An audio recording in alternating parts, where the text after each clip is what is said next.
Hello there. Star Wars a enfin révélé toute l'ampleur du plan de Dark Maul visant à détruire Palpatine. Un plan qui comprenait une super arme pour détruire l'Empereur. Voici la revanche de l'acolyte, et c'est juste après ça.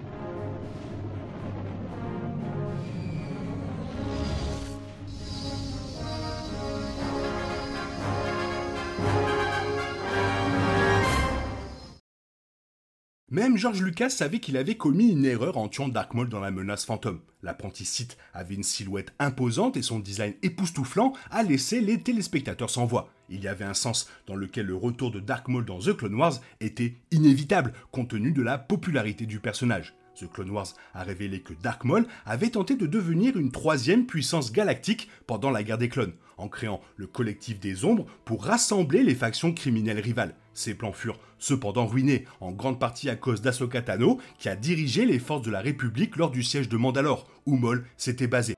Pourtant, à la surprise de nombreux téléspectateurs, Solo a révélé que Maul s'était rétabli d'une manière ou d'une autre dans le monde souterrain pendant les temps sombres du règne de l'Empire. Les scènes finales du film ont révélé que Dark Maul était le dirigeant secret de l'Aube Écarlate, un nouveau groupe criminel puissant, mais ce n'est que maintenant, 5 ans plus tard, que Star Wars a révélé toute l'ampleur du plan de Maul. Le roman Crimson Climb retrace l'ascension de Qi'ra, le premier amour de Han Solo, à travers les rangs de l'Aube Écarlate. Le livre révèle que l'organisation est plus ancienne que ce que les téléspectateurs pensaient, même si elle n'avait jamais été une force galactique auparavant. Elle s'était largement développée parce qu'ils avaient accepté un nouveau maître, qui l'a trouvé utile. Ce maître, bien sûr, était Dark Maul lui-même. Dryden Voss était l'un des rares membres de l'organisation à connaître l'identité de leur maître, bien que Qi'ra ait également eu accès à Maul après avoir acquis une ancienne super arme Jedi qu'il désirait. D'ailleurs, on en parle plus tard. Mais, étonnamment, il semble que Dark Maul n'ait pas seulement dirigé l'Aube Écarlate pendant les temps sombres du règne de l'Empire. Il avait réussi à étendre son collectif de l'ère Clone Wars, prenant le contrôle de pas moins de 5 des principaux syndicats du crime, l'Aube Écarlate, les Hutt, Soleil Noir, les Crimora et les Pax. Ce n'était pas une simple alliance, à un moment donné. Dans le livre, Maul ordonne aux représentants des différents syndicats de se réunir, et ils n'ont pas d'autre choix que de le faire. Il est leur maître, leur commandant, celui devant lequel ils sont responsables. Plus tard, le livre confirme que Dark Maul est basé sur Dathomir, le monde natal légendaire des Sœurs de la Nuit de Dathomir, son propre peuple. Cela explique aussi pourquoi Qi'ra savait qu'elle ne pouvait pas accompagner Han à la fin de Solo. Elle était l'une des rares à avoir rencontré Dark Maul, le véritable dirigeant des enfers de la galaxie, et il n'y avait aucun moyen qui lui permette de se libérer. Toutes les ressources des 5 plus grands empires criminels de la galaxie seraient utilisées contre elle. Qi'ra était bien trop impliquée et n'avait d'autre choix que de rester avec Dark Maul.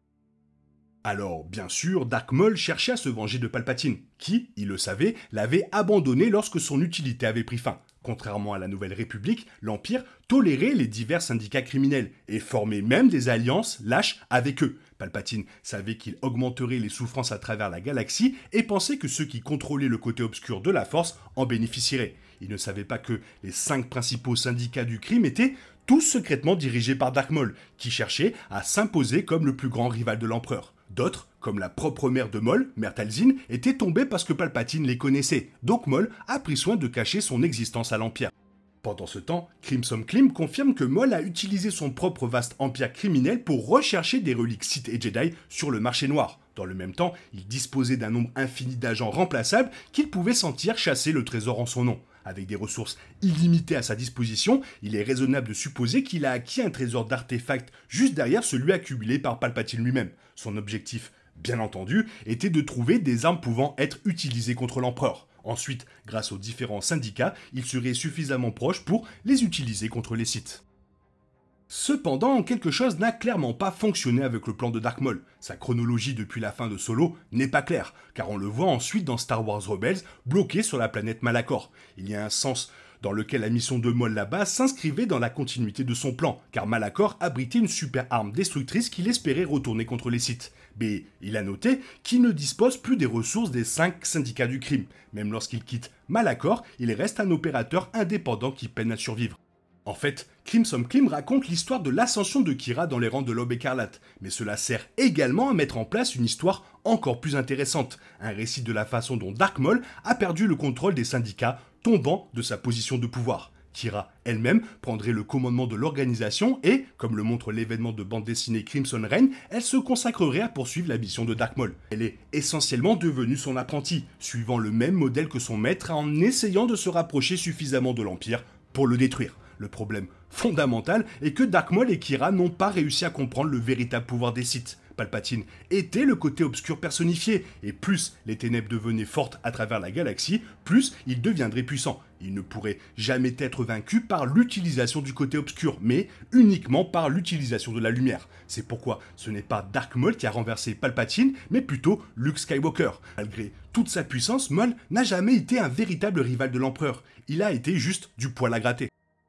Donc, comme je disais plus tôt, Dark Maul recherchait dans la galaxie des reliques qui l'aideraient à détruire les Sith. Dans Crimson Clim, il demande aux agents de l'Aube, dont Kira elle-même, de se diriger vers un temple Jedi situé dans un monde isolé et inhabité. Elle découvre que toute la structure a été construite par les Jedi, qui l'ont construite pour cacher ce qu'ils avaient bêtement espéré être l'arme ultime contre les Sith. Mon appareil a été construit pour trouver les ténèbres dans la force et les éradiquer, explique un enregistrement holographique. Je l'ai vu si clairement dans mon esprit avant de le construire, une arme qui contournerait la lumière et nous aiderait à éliminer la corruption.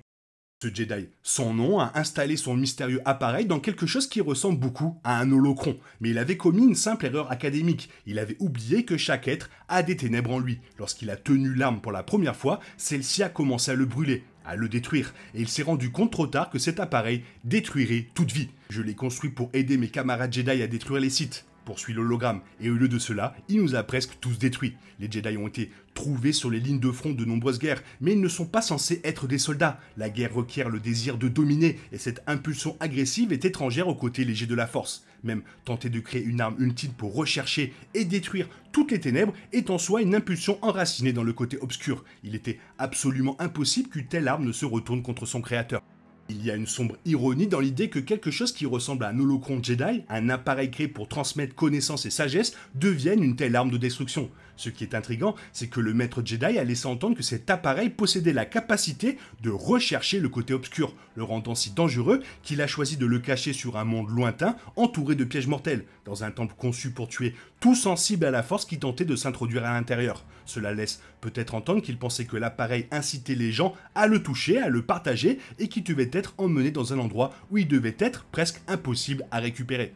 Et de toute évidence, des légendes se sont répandues à propos de ce temple, car Kira n'était pas la seule à avoir tenté d'acquérir la super arme pendant les temps sombres du règne de l'Empire. Elle trouva le corps de l'un des inquisiteurs impériaux à l'extérieur du temple, ce qui suggère que l'empereur lui-même était intéressé par cette ancienne super arme Jedi. Pourtant, il est peu probable que ces légendes aient révélé grand-chose sur l'appareil de type holocron, car sinon, des Sith comme Palpatine auraient préféré la laisser introuvable. Kira a réussi à récupérer l'appareil et l'a donné à Dark Maul à la fin de Crimson Clim. Le livre ne donne même pas la moindre idée du sort de l'holocron après cela. S'il espérait l'utiliser contre Palpatine, il aurait été déçu d'apprendre qu'il ne pouvait certainement pas y toucher. Il est raisonnable de supposer que l'ancien apprenti Sith l'a caché quelque part près de sa base sur Dathomir, et qu'il est resté là, même après sa mort, ce qui peut être particulièrement inquiétant, étant donné que le grand amiral Thrawn a revendiqué Dathomir comme base d'opération dans le Mandoverse.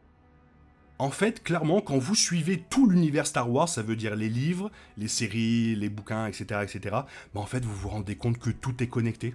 Oui, toi, qu'est-ce que tu en penses? Fais-moi part de ton avis dans la zone commentaire, sinon il est temps pour toi de reprendre le cours normal de ta vie. Bien sûr, on se retrouve demain pour une nouvelle vidéo. Bisous bisous, bye bye, que la force soit avec toi.